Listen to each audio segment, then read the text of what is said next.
Hello everybody. Hey, today I'm going to do something a little bit different. I had a request by a fella in the UK, Stevie B. He was interested in an entry level car. So it's a 18311. In case you're interested, I also have a Q902 and a 9137 brushed and brushless version of this car coming in. If you want to see that, don't forget to subscribe. I'm not even sure what the brand is on this thing. There's an 18311 and 18312. And the difference in those is the color. And I got the blue one, which is 18312. What I'm going to do different on this, since this is a really entry-level car, is I'm going to do the run video first, and then for the people that think they might have a I don't know, grandkid, kid, or an adult that just wants your first RC car, and you think you might be interested in this, I will do an unboxing, but the unboxing is going to be toward the end. So let's go ahead and get started.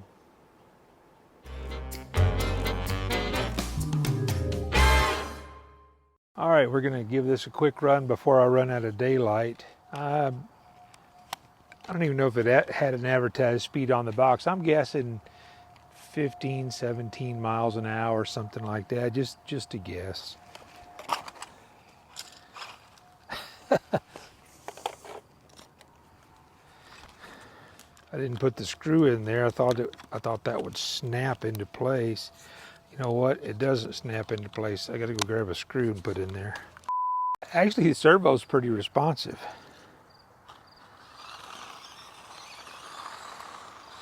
Well, that's actually faster than I thought it would be. I'm going to trim it a little bit.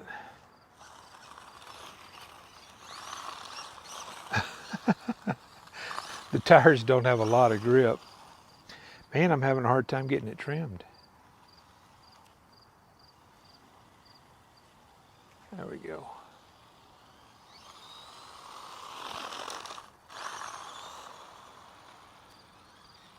Still having a hard time getting it trimmed.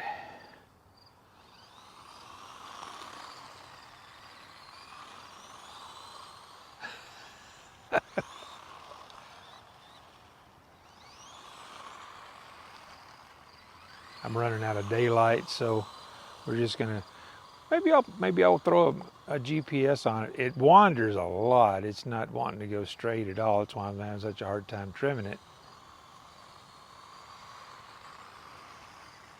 And my neighbor's trying to walk his dog, so I think this dog's scared of the car. So we're gonna call that a wrap. And nothing feels hot.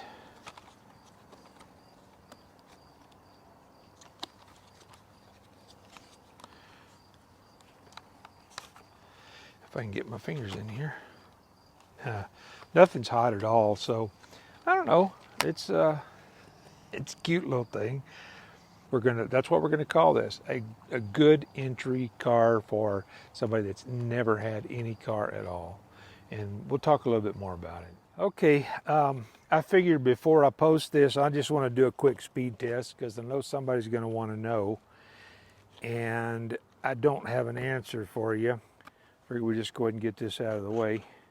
So we're at 9/10 of a mile per hour on the GPS. And if I can get this to go straight far enough, we'll get some numbers on it.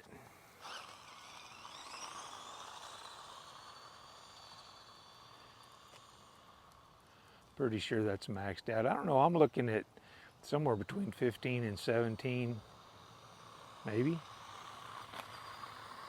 It's really bouncy. It's hard to turn over though because it doesn't have a whole lot of traction. 15.1. So that wasn't all that far off, I don't know. That was my original guess. So pretty close. I'll do one more just for general giggles. Let's see if I can trim this thing just a tiny bit.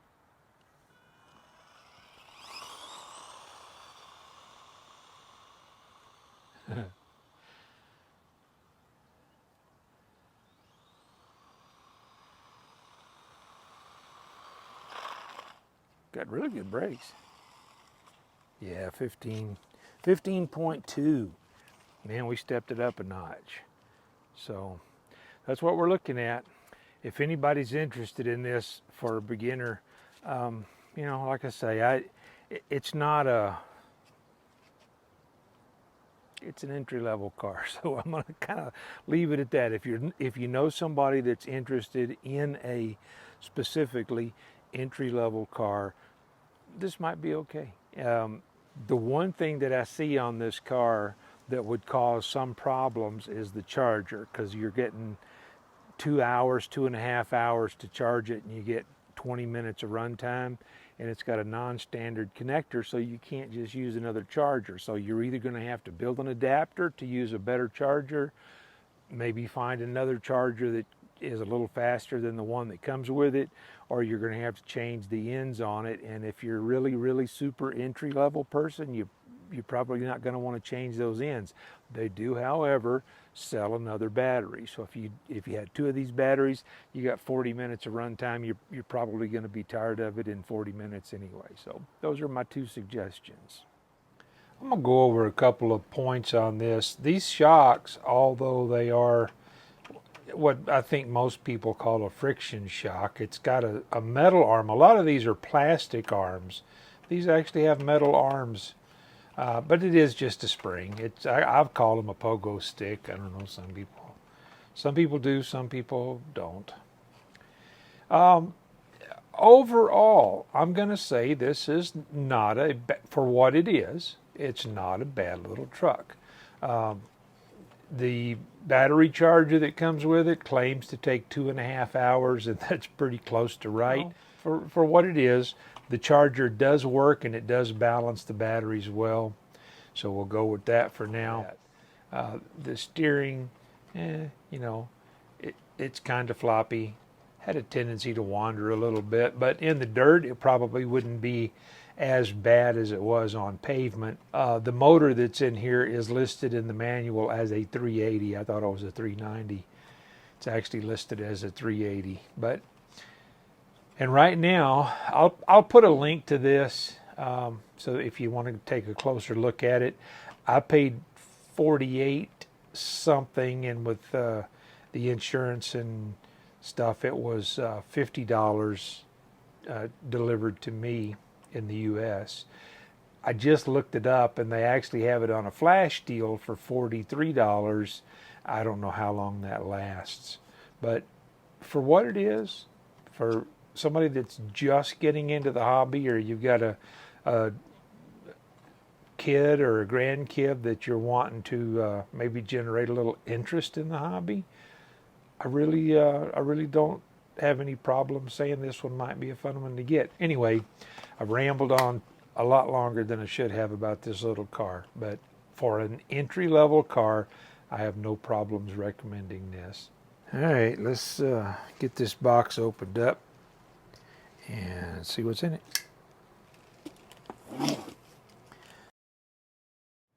So here's what we have.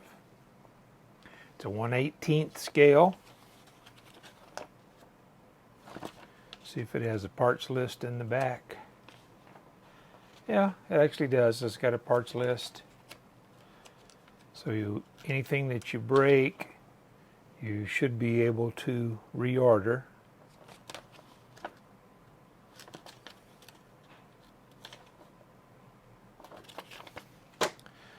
See what we use for batteries. Oh, it's got a screw in the battery door. Okay, looks like we're going to need 3 AA batteries.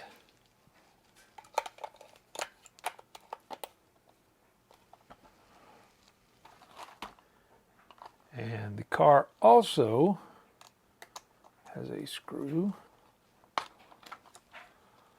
Okay, it's using an 18650 battery pack with a very unusual little connector here.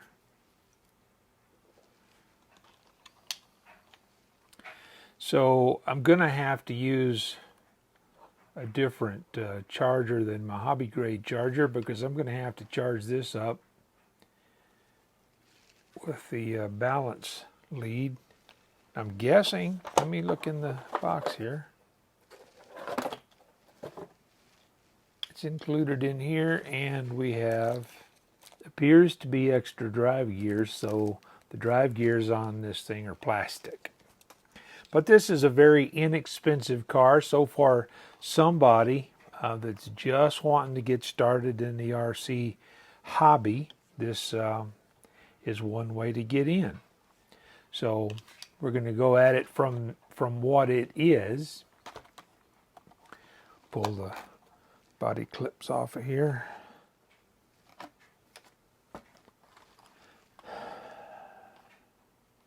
So that looks like it's got a little 390 motor in it is what I'm guessing. A fairly small servo. All of the arms are plastic, and the shocks are just pogo sticks, just springs, no oil.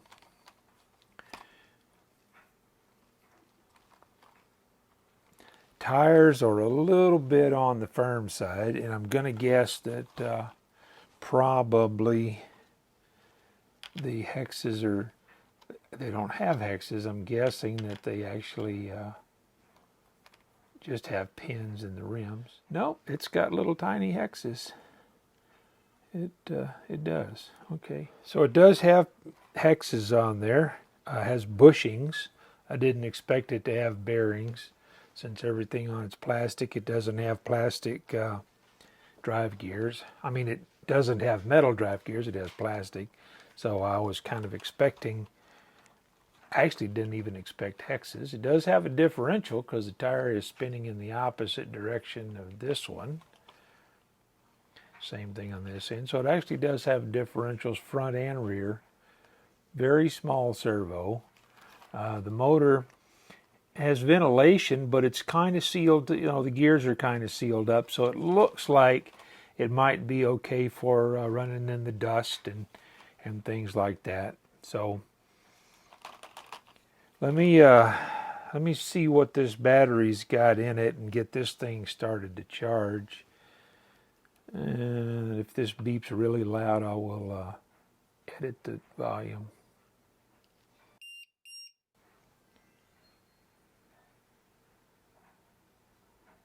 .87, 3.88. So it's got a good storage charge on it. I'll put this on the charger with the charger that came with it, and kind of try to keep an eye on the time and see how long it takes it to top the battery off, and see how balanced it is when it's done. One of the good things about this little charger is I will be able to charge it from a battery.